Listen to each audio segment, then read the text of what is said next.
Everybody fights, another EBF. The consummate professional, my brother.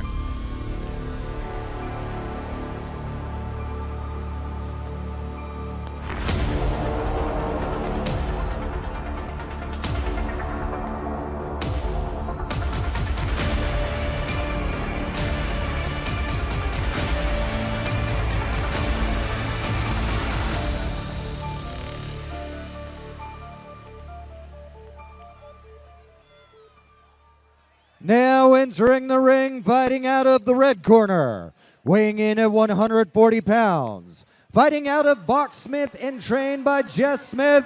Let's hear it for Katie Body Bag Berardi! Aggressive nickname, I love it. Okay, her nickname's the only one not listed on our bout sheet. Body Bag Berardi. It's an all-timer, dude. That's wild. See, you got Katie Berardi out of Box Smith again. It's Box Smith is a kind of a mainstay of the Haymakers organization. You got Jess Smith, who's a Haymakers alum, in that corner. You also have Kim Holman, another Haymakers alum, in that corner. They know what it takes to win a fight under these lights. And not for nothing, Melissa Kelly, also a Haymakers alum. Yeah, the official in the ring, a Haymakers alum herself, one of the earliest Haymakers boxers.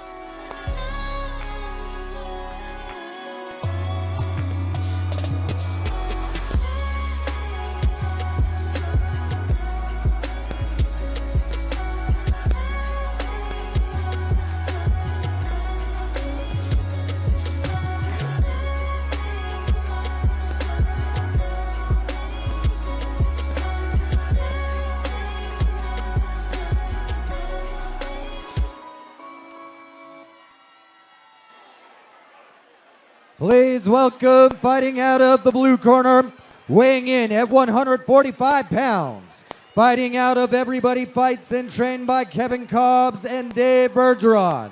Make some noise for Becca, the Bat Piolla! Is this Lizzo? No, I'm just an idiot. You can pay me $1 million. I have no idea who the hell this is.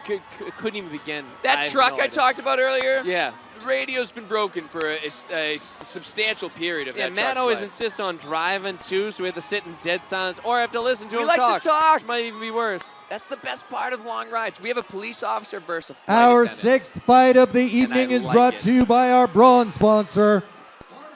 So comparable tale of the tape, you got Katie Berardi at 5'3", 140 pounds. Becca Piolla, slight height advantage at 5'6", slight weight advantage, 145 pounds. Katie slightly older at 38 years old. Becca coming in at 33 years old.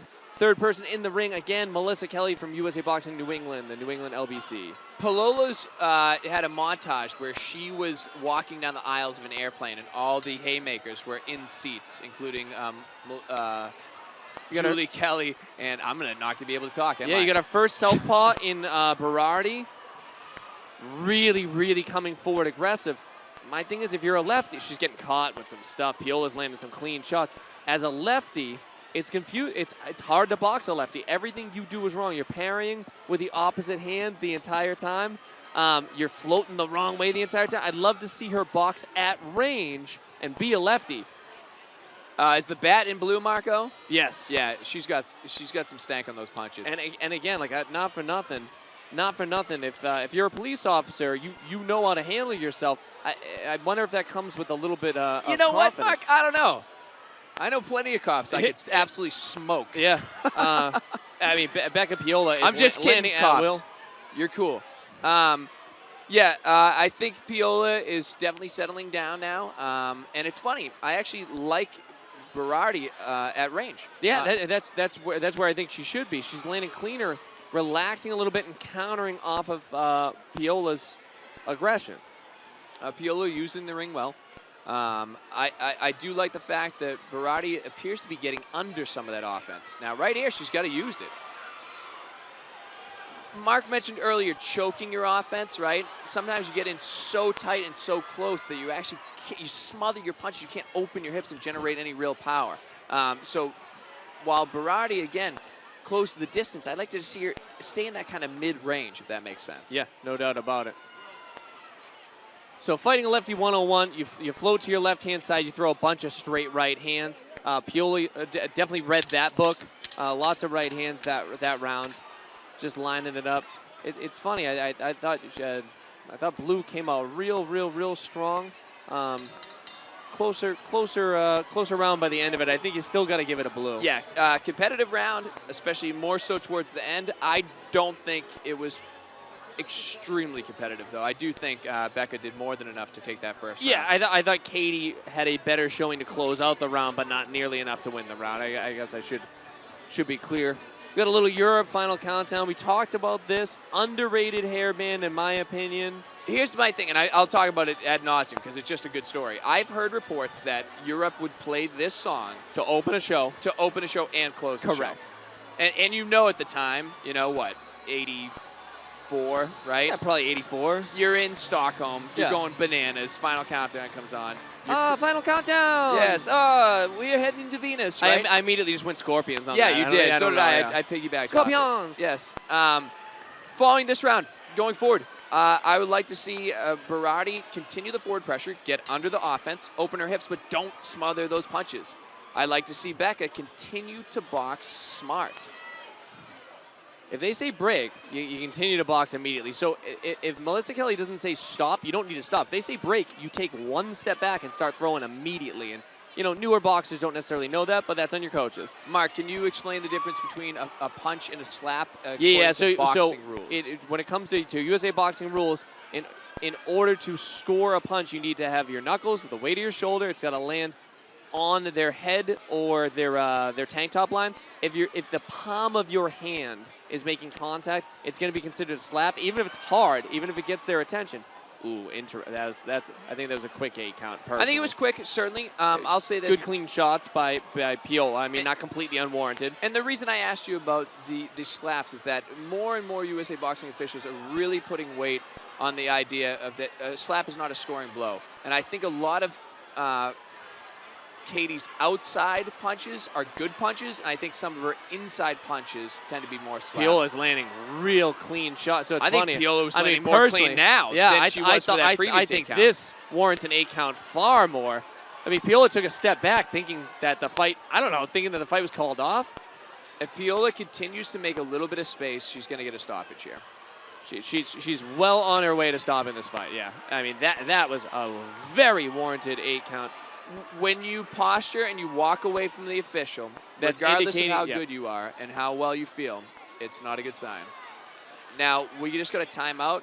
It looks like, this benefited her shoelace. But now, if I'm Jess Smith, I am taking the longest possible time to tie these shoes. I'll pretend that I don't even know how to tie a shoe, and I try to get my boxer to get their wind back as best I can. I want to eat up as much of that clock.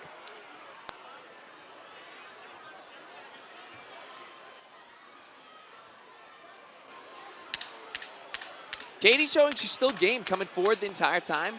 I believe that we're looking at a combination of fatigue, but also she's eating some pretty clean shots. Yeah, I mean, Piolla's got some stuff. She can bang a little bit. I think that was a very, very, very strong round for Piolla.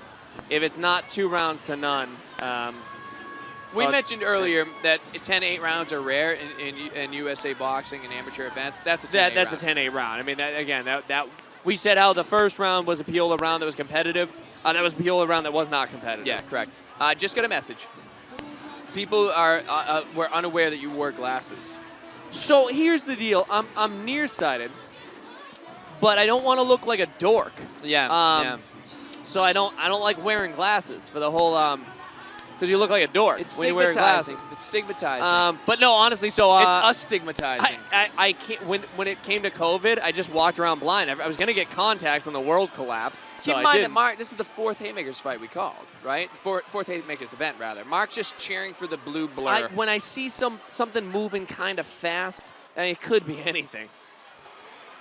Again, I think this is going to play out exactly like the previous 2 rounds. I think that Katie will continue to press the action. And Piolla's going to land machine gun punches on her face. I think also as the round wears on, you're going to see a less effective aggression from Katie. She is opening her hips. She is throwing from the outside again. She's not showing up to lose. I think she's completely outgunned. One thing. Oh, I think I just saw a knee buckle. Katie hurt her knee. There's a non-contact injury. Absolutely. She buckled her knee. This fight's over. Yeah, this fight is seconds away from being over. Piolla should take a step back. Let Berardi come to her. She can't walk. Katie Berardi has a clear injury to her right knee. So much switching stances. Completely changed her ability to press forward. Melissa Kelly's going to stop this fight. She has to. This is what you see in belts that you don't necessarily see in other fights. Katie was out on her feet for a minute and a half of that second round. She's eating unabated grenades. And she's absolutely unwilling to stop fighting. Absolutely. She's on one leg. Yeah. She's fighting like a flamingo right now. So she's going to her red corner. She doesn't understand the rules. She doesn't have to do that. I think this is... Oh, I cannot believe they're letting this fight go, to be honest with you. I'm surprised. Again, every official has the boxer's best interest in mind. Melissa Kelly tends to call fights a little bit tighter and tighter, which is great. You know, it's different than some other officials that... a little bit more bloodlust, right? But I do believe that regardless of Katie's knee, this fight was pretty much academic after that second round. The fact that Katie is seeing the final bell is an absolute testament to her toughness. Yeah. But you're a cop. You're going to be tough, right? I mean, so a completely one-sided fight by Becca Piolla. Piolla, sorry. And an absolute badass in the red corner. If I'm picking up the phone for an emergency, Katie Berardi's the one I want coming to that emergency. You get someone that is just concussed. Yeah. I mean, there's no doubt about it. That's how the sport works. Absolutely has a leg injury. Yep, and then it just looks at Melissa Kelly like, yeah, dude, like, let's go. No, I'm good. Yeah, I got it. No, I fight, signed up for 3 rounds. Give me 3 rounds. Great, exciting fight. I don't think we're going to have any surprises here. This is going to be a unanimous decision for Becca. So the 6th bout of the evening, Haymakers for Hope, bells of the Brawl 8, live from the House of Blues in Boston, Tuesday, December 7th. Great respect shown, not only from both boxers, but from both corners. And again, you see that in the Bells events. Like, there's no animosity. There's this serious camaraderie. They've raised almost Fight fans, let's get a big round of applause out there for these women. After 3 rounds, we go to the judges' scorecards for a unanimous decision, declaring your winner out of the blue corner, Becca the Bat Piolla. Another great fight in the books.